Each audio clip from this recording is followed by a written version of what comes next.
E whaatalo whātu talafola o Radio Samoa le nei tai au mā lole soifua manuia, usi mai alo whaafonga o tala o le nei fo i tai au. I talata mua, ua silia ma le 2 miliona tupe ua tutongi na mai le malo mo peimeni wa ta ua civil defense payments. Mai le working income leo lo ia tutongi na mai nei fesoasoani tupe, o le maualunga lea wa mai a tutongi na mai le latalata i le 35 afe, tangata na afia ona o lo longa i au kilani. O peimeni nei o lo ava noa mai tangata i so o se vaenga o New Zealand na afia ono le Fal Gabriel.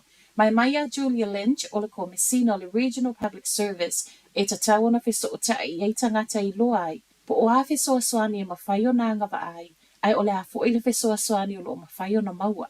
O lo mawhaio le nei peimeni o na fiso aswani i tau o mea tō tino o whaale angaina, taimi na tu uai whale ai anga i ese, po o lo whale fo i leo lo ono nofo ai i lato ua lea i ni whale. I fesoasoani tupe lava.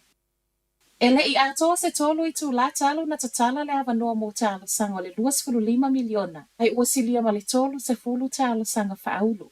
O le 25 miliona le ne watu ina mai le malo e fesoasoani ai le au whaifa ato anga a fia ono le wha.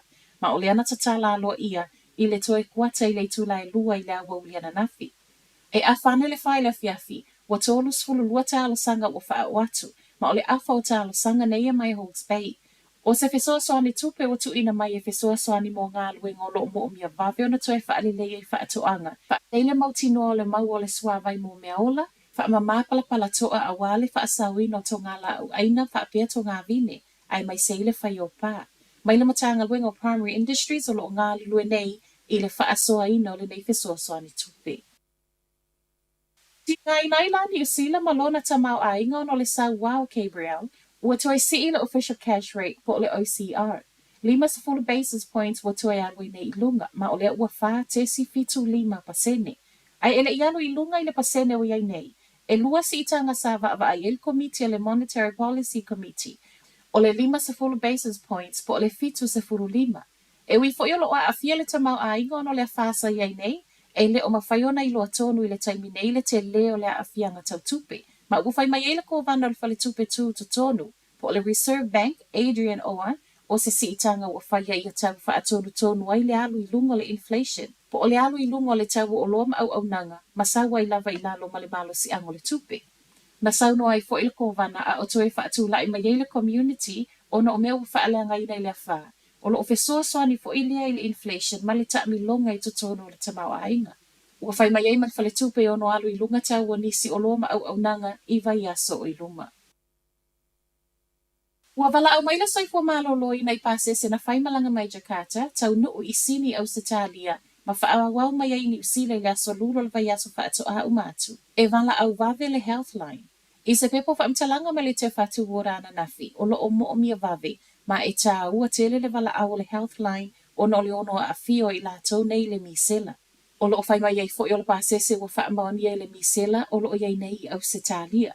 E o mai le tai metu ina mai ele reporti ala soifua malolo ina, e na o le tu aono le pasese ua mawhaio na maua, ma o lo o tau mawhai e sa ili le isi luas fuluiva. E le ngata lao le wala au vavi o le Healthline, ai ua wha atonu ina fo i ano nofo i le whanle e aua le whiawai. O le miselo se wha ama i vavi tele lo na pepesi, ma ua toi wha manatu le matanga luenga, i le tā ua o le whai o le tui pui o le MMR, e a le mautinoa, wha afiso o ta i lau fō mai. Matala muli muli, mental health po le malolo ino le mafau. O se tasi leo i tū tā ua matua i mo o mia i le community a afia o no le Fal Gabriel. Mo i lato ua mali li waita ngata o ainga, ma mate whanga whau, le aini whale po o le mawhai fo e ona toi fo i ainga. E le o se teimi whai ngō fie, ma o le uo i ai au nanga nisi o wha la potopotonga o la lato lea pito la au. O le Mental Health Foundation lea fo i sa ngā lulua i teimi o mafui e kala i stete. O le ua wha o atu fo i lana fesoa soani a la li wha atala noa ma wha asoa i male to o tele o tangata mawhatia. I Hawke's Bay ma Gisborne, o le ua tau nuu nisi o tangata Pasifika i eile to mai wha apitoa. E le ngata e li fesoa soani le tū tau soifua maloloina. A o le ofo i nā tol fesoa soani tau le mawhau i tangata ngā lulua i wha vaitaini, lea nā afia ma lawea ina mai lea wha. Ta uai e Debbie Sorensen o le Pacifica Medical Association o le Talanoa, ma lama ma tau whailangona le mawhatio i lato nei, o se au ala sili lea e wha ama mai le mafo le mawhau ai mai se le tele o mawhauwhaunga ese o loo ui ai I lātou nei. O tala nā mō le nei tai au, manuia tele le nei aso.